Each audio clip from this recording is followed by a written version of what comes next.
Hello and welcome to one and all. So in today's class, we will continue with the next basic concept of economics. So we have finished the concepts of goods, utility, income, wealth, price, and value. So just two more concepts of left over. The next one is the wants. Okay. So now, what is the meaning of want? Want is like something having a desire, let me highlight it, having a desire to possess or do something. So this is the meaning of wants. See, for example, I want to purchase a chocolate. I want to watch a movie. I want to purchase or own a house. So these are all our desires. These are all some of the wishes of us, isn't it? Of each and every one of us.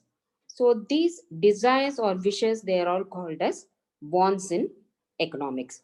Okay. So if the same desire is being effective, so when it becomes effective, when the desire becomes effective, that means you are actually going to the market and purchasing the commodity or availing that particular service. Then that desire becomes effective, and in turn, that is what is known as demand. Okay. So basically, these wants are the starting point of all economic activities. So why it is wants are the starting point of all economic activities? Because if we don't desire anything, if we don't wish anything, if our desire doesn't become effective, if we are not going to the market and purchasing something, then automatically there will not be any consumption.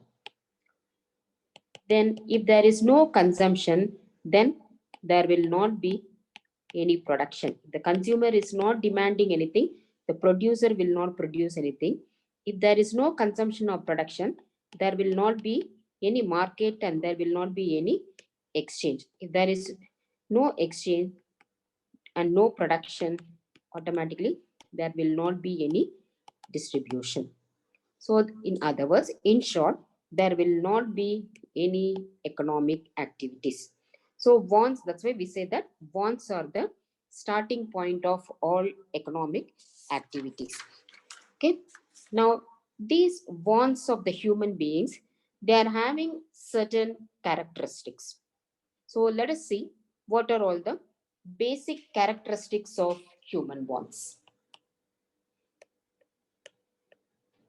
Characteristics of human wants. So the first and foremost characteristic of human wants is, we all already know this, unlimited wants. So this is one of the very important and one of the very basic natures of human wants. Human wants are always unlimited. So if one want is satisfied, automatically another want crops up. So is a infinite. The wants are endless, or human beings naturally they have infinite amount of wants. So that's why we say human wants are unlimited. Then the second characteristic of human want is, a particular want is satiable. Satiable means can be completely satisfied. See, even though the wants of the human beings are unlimited, at a particular point of time, one particular want can be completely satisfied. That is the meaning of uh, satiable. For example, you want to purchase a car. The moment you purchase a car, that desire, that want of purchasing a car is being fulfilled. At that particular time, it is fulfilled, isn't it? We want to watch a movie, so that once we watch that movie, the desire of watching a movie is being fulfilled. So like that, at a particular point of time, whatever the desire, whatever the wish we are having, if you are actually purchasing it and consuming it, then that particular want is being completely satisfied. So that's why a particular want is satiable. Maybe after some time, again, we might have the same one. Maybe we want to purchase another car, we want to go for another movie, whatever it is. But then at that particular point of time, our desire for having fulfilling that want is being fulfilled. Okay, for example, if you are hungry, if you are having your meals, then your hunger is satiated. If you are thirsty, if you are having a glass of water, then your thirst is being satiated. So that is the meaning of a particular want is satiable. Then the next one is competition. Competition here means our own wants compete with each other. This is because of the reason we are having unlimited amount of wants, and we also know that our resources are limited. So we cannot satisfy all our wants simultaneously. So we can satisfy, we have to make a choice, isn't it? So at a particular point of time, we can satisfy only one want, one or two wants. So what normally we are doing, we are satisfying the important wants, and then we are postponing the less important, less urgent wants. So we are what we are doing is we are doing something called as scale of preference. So scale of preference is nothing but arranging our wants in the order of priorities. So for example, my first preference my first preference is to buy a medicine. Medicine is the most urgent need, isn't it? My first preference is to buy a medicine. Second preference is to buy a cloth, a dress. Third preference is to watch a movie or buy anything, etc. So we have so many wants, but then each and every one of our wants are not of same importance. And on the top of it, it is not possible for us to satisfy all our wants simultaneously. So our own wants compete with each other. Since we have to make a choice, we are arranging our wants in the order of priorities. That is what is scale of preference. And in order to make the scale of preference, our own wants compete with each other. For example, these are the three wants. Definitely, buying a medicine happens to be the for occupying the first place, isn't it? So that is the meaning of competition, or our wants are competitive. Okay, then the next characteristics of human want is complementary. Our wants are not only competitive, they are also complementary. So complementary, meaning of complementary is, in order to satisfy one particular want, we need the cooperation or use of so many other commodities. So that is the meaning of wants are complementary. For example, if we have to consume a cup of coffee, so what all you require? You need milk, sugar, coffee powder, cup, all those things. So our desire is to have a cup of coffee, but we need more. We need commodity milk, we need another commodity sugar, we need another commodity coffee powder, isn't it? So this desire of having a coffee is necessitating the consumption of all other commodities. So without the uh, availability or the cooperation of or consuming all these other commodities, our desire for having a coffee will not be satisfied.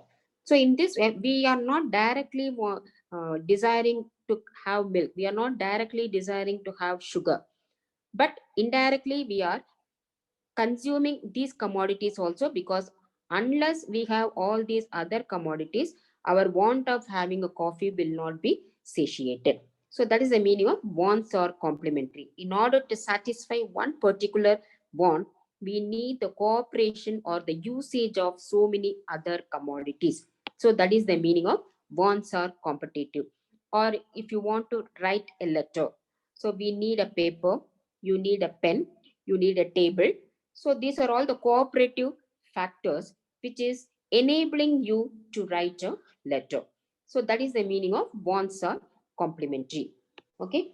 The next, substitution. This is just the opposite to complementary. Substitution means here you need uh, milk, sugar, and coffee powder in order to satisfy the want of consuming a coffee. Substitute that is complementary. Substitution means either coffee. Sorry. So the next one is the substitution. So if you take the same example, coffee and milk, complementary means you need both coffee and milk together. You are consuming it together. That is, this is complementary. Okay. Now, if it is substitution means this is coffee or milk. Okay. Meaning either coffee or milk. Milk can be substituted for coffee or coffee can be substituted for milk. But whereas in case of complementary, coffee and milk both are required to satisfy one particular commodity. I'm sorry, one particular want. So here substitution means either one commodity can be replaced for the satisfaction of another commodity. Okay. So for example, if we are hungry, either we can have a full course meals, or if it is not possible, we can satiate our hunger by having some kind of snacks.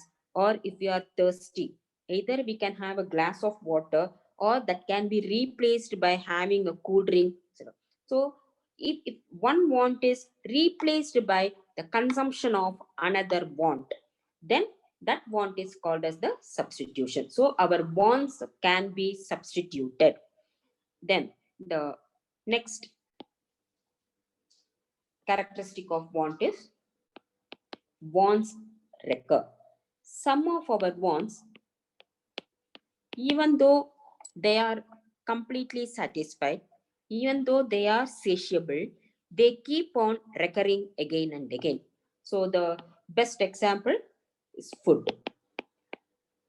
So food, once we are hungry, we are having meals, snacks. Just now I told you, whatever it is.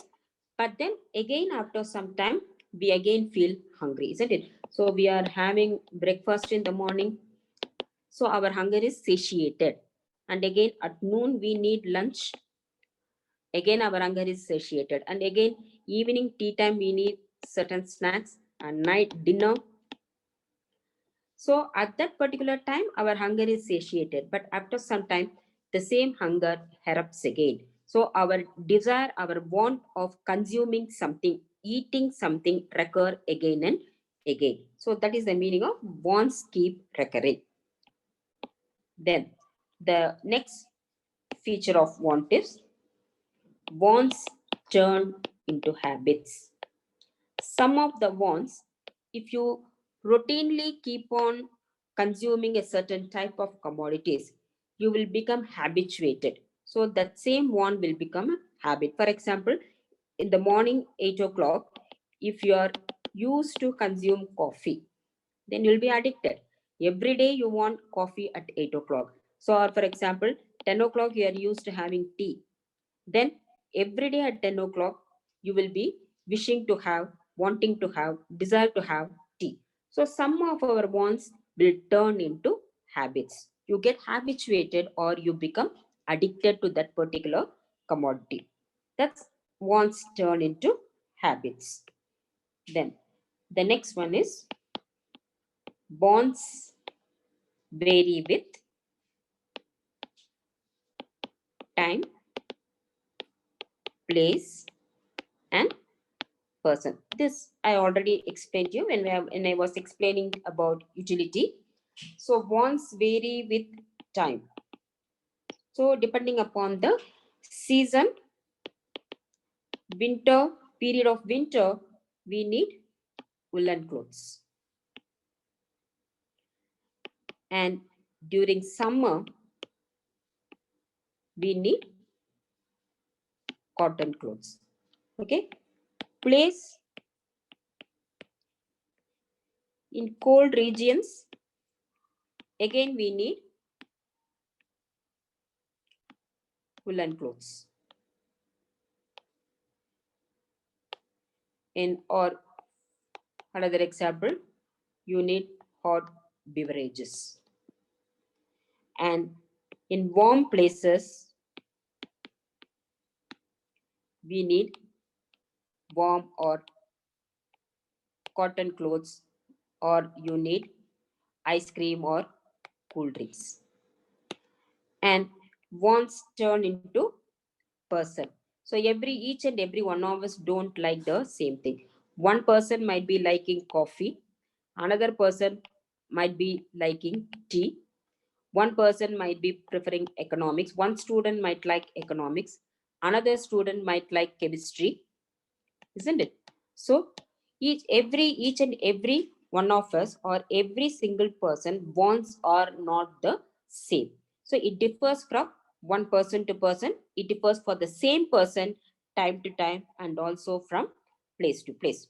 So these are all the characteristics of human wants, and these wants can also be classified into necessary wants, comfort wants, and also luxurious wants. This I already uh, explained to you when I was explaining the consumer goods, necessary goods, comfort goods, and luxurious goods. Same thing. Our want for food grains is a necessary want. Our want for increasing the efficiency, like a table, chair, fan, they all come under the category of comfort wants. Our want to have, possess, desire, or wish to possess some costly article, costly jewelry, cars, or costly cars, or etc. They all come under the category of luxurious wants. Okay, so now these are all the characteristics of human wants. Now moving on to the last concept, welfare. So welfare as a concept, one is it is a subjective concept. So if you remember the criticism leveled against Marshall's welfare definition. So there I must have mentioned to you, uh, Robbins criticized, you cannot estimate, you cannot uh, calculate what is, you cannot measure what is welfare, because welfare is a subjective concept. So now, what is the meaning of welfare? Why it is termed as a subjective concept? So welfare is nothing but it is a satisfaction. Just now I mentioned to you, want is like you want to possess something. So if the desire to possess something, that is what is known as the want. So once your desire, you consume that particular commodity, then you are getting that satisfaction. So if you are getting that satisfaction, your mind, you are feeling happy. Okay, so it is a satisfaction derived by an individual, or if you uh, can take the whole society, after the fulfillment of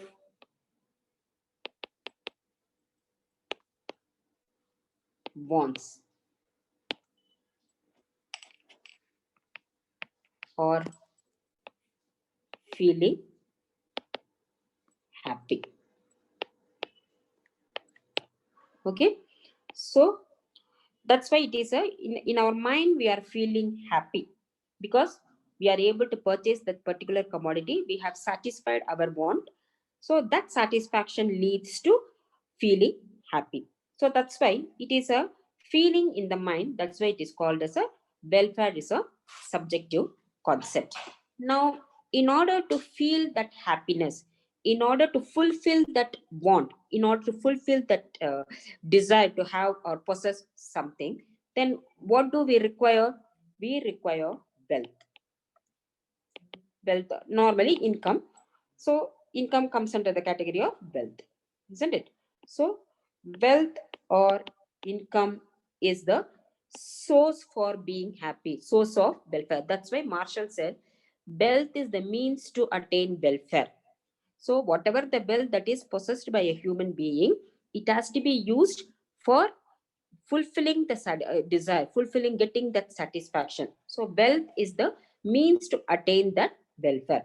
So the wealth or income is the source from which we can fulfill our want and get that satisfaction and feel that happiness, and we are in a welfare state. Okay, so wealth or income is the source for welfare, but only thing is, only, so wealth or income is the basis for attaining welfare. But but here only if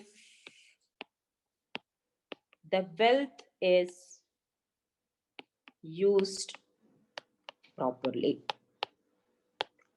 So earlier I mentioned to you what are all the harmless commodities and the harmful commodities. So if the wealth is used properly, if you are consuming the harmless commodity, then that is going to promote your welfare. But if the same wealth is being used to purchase or consume the harmful commodity, that is having the utility. Remember, utility and useful, they both are not the same. So that harmful commodity that is used, you can feel happiness at that particular point of time. But then in the long run, that is not going to promote your welfare. So the same example, uh, I'm going back to the milk and liquor. So the limited amount of money income, this wealth can be used for the consumption of liquor. You are happy. State of being happiness is welfare. Yeah, just now I told you. But then in the at that particular point of time, we are feeling happy. Okay?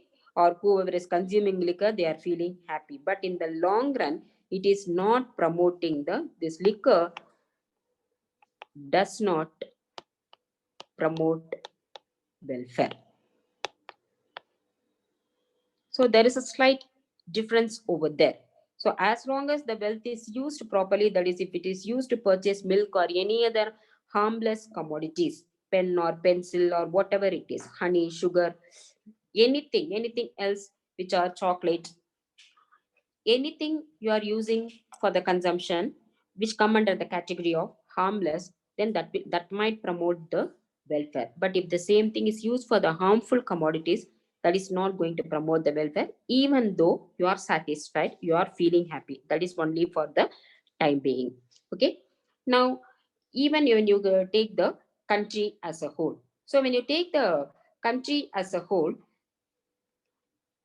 this national income, so this national income happens to be the wealth of the country. So if the national income is distributed properly, so if the national income is distributed properly, then welfare of the people are promoted. So if the national income is unevenly distributed, then automatically the rich is becoming richer and the poor are becoming poorer. So then the majority of the sections of the population, they are not attaining their welfare. So if the national income is not evenly distributed, then it is not promoting the welfare. Even though national income is the wealth, only if it is distributed properly, it is going to promote the welfare of the country. Because in any country, majority of the sections of the people, they come under the lower income category. So even though national income, the base for welfare, it has to be distributed properly. Okay. So if you remember the quotation given by A.C. Pigou, one of the followers of Marshall, welfare definition, what did his, I'm re-quoting is, rewriting the same quotation. What did he mention? Economic well-being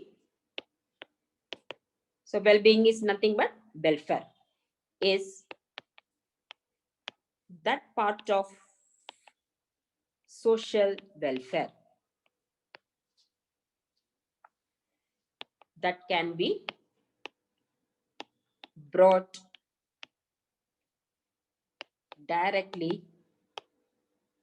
or indirectly into relation with the measuring rod of money. So he also insisted that the economic well-being of the human being, the welfare of the entire society. So whatever that welfare that can be measured in terms of money. Okay, so basically, if it can be measured in terms of money is nothing but it can in terms of money, national income, the wealth. Okay, so as I must have mentioned to you before, whatever the transactions that are happening in barter system that cannot be measured in terms of money. So if you are purchasing a certain amount of commodity, I explained also what is the meaning of price. So price is nothing but the value of the commodity expressed in terms of money. So if you are paying 10 rupees to a pen, then the value of that pen is 10 rupees. Indirectly, it also means your satisfaction, you are measuring in terms of money. That means your satisfaction is equivalent to that 10 rupees. Okay, so wealth is that measuring rod helping to calculate the welfare received or the satisfaction attained by the person. So it can be for an individual as well as for the entire country. That's why he said social welfare that can be measured in terms of money. Okay, so with this, the basic concepts of economics is over, and this ends your first unit. So in the from the next chapter onwards, we will be dealing detailing all the subject matters of economics, starting with consumption. So if you remember, the subject matter of economics is consumption, production, exchange, distribution, income, employment, planning, and economic development. So from the next chapter onwards, each and every one of these subject matters are dealt in detail. So starting with the consumption. So we'll come across all the various theories or the laws of consumption. So which I will explain to you in my next class. So if you find this video useful, please like, share and subscribe. And if you have any doubts, please feel free to mention in the comment box. Okay. So until my next video, take care. Bye bye.